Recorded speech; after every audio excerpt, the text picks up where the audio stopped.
Some of the newest Olympic sports are action sports like BMX and skateboarding. They made their debut at the last Olympic Games, in part to draw younger viewers.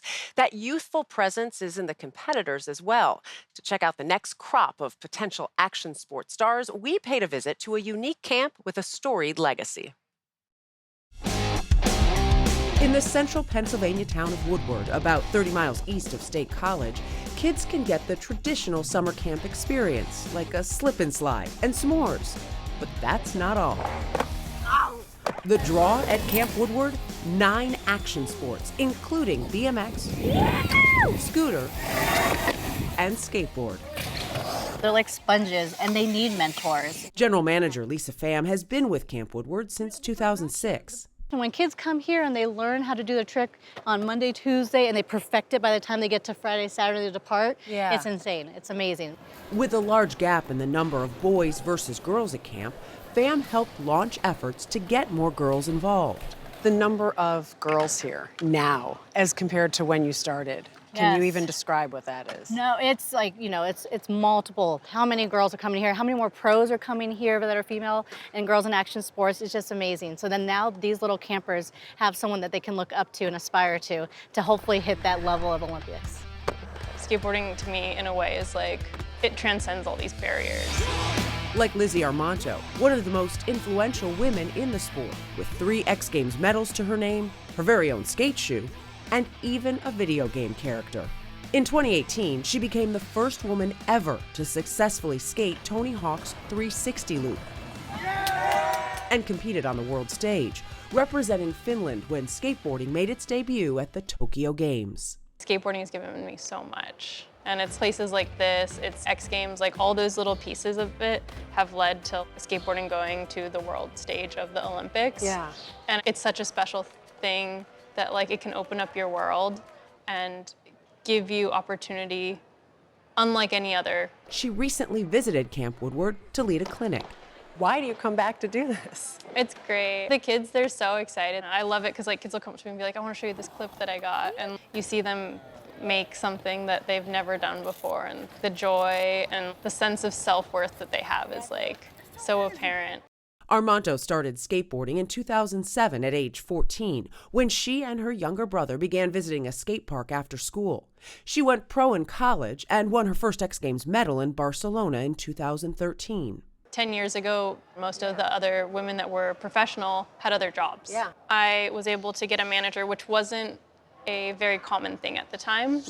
And he was able to help solidify the relationships with the sponsors that I had, where I was getting product, but there was no pay. Once we solidified those relationships, I think there was more opportunity, not just for me, but also for other women. The sport was originally known as sidewalk surfing, with the first commercial skateboards coming out in the late 50s. By the mid-70s, skateboarding was a culture, growing with each following decade.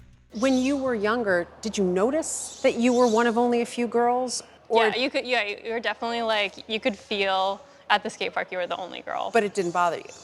No, because I wanted to skate and like it looked cool, it felt cool. I think when you're just so in your head and you have your idea set out, just because you like look different, that wasn't gonna stop me. Now a competitive sport with a $3.2 billion global market, more girls are finding skateboarding. But even Armanto admits it's taken time. I think skateboarding gets a bad rap of being like dangerous and stuff, but women are tough.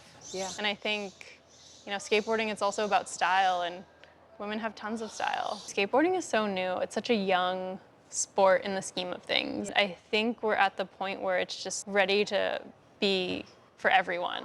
It's always been for everyone. Like anyone can pick up a skateboard and skate, but I think mainstream society, culture, the like negative connotations it had, that was not necessarily true, and I think we're realizing that. Take one look at some of the kids at Camp Woodward, there's no doubt. Like Coco Waldo, who followed an older sister into skateboarding at age 5. Now 9, Coco looks like a veteran dropping into the 18-foot quarter ramp known as the Mini Mega. I want to be like a pro vert skater. Yeah. The Olympics maybe in the future? And I like skating street too. 13-year-olds Chloe Harold and Bennett Godley got boards during lockdown. a pastime quickly transformed into a passion. Tell me who you look up to. Lizzie. Yeah. Yeah, Lizzie. So they couldn't miss out on the opportunity to skate with a hero. It's just seeing them, another girl do it. It's just like inspiring because I know that I can do it. Because I always see the like boy pro skaters, and then seeing like a girl in person, it's like I could do that. Does it matter whether it's a guy or a girl? Not to me. They're all pros. They're all cool. Yeah. It's awesome to get to talk to them and like see that, you know, obviously they're like, they started somewhere too. And while the campers are inspired by the pros, for the girls especially, they're finding inspiration from each other too. I just think it's like cool that there's more girls trying to do it. Yeah. And being here this week, what's that like to have so many girls skating with you? It's good. I like it. It's like different. Yeah. I like it because there's not many girls at the skate park. And on our instruction, it's like all girls.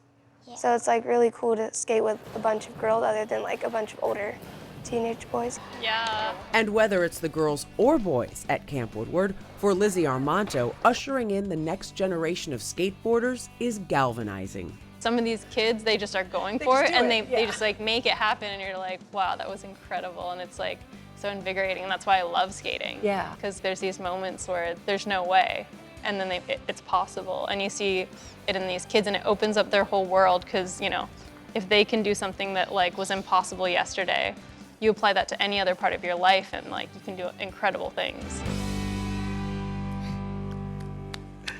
And they've got a few different outposts of Camp Woodward throughout the country, guys. It's really cool to see. Tom Shar, who won silver here, he's a former camper, and the pros really do go there so often. It's just a great way to watch them grow these sports. You know, they sound so understated, maybe even shy, but you know, when they get up on top of that board, it's something else. Doing the 360 and I everything. know. Really cool stuff. Thanks, Dana.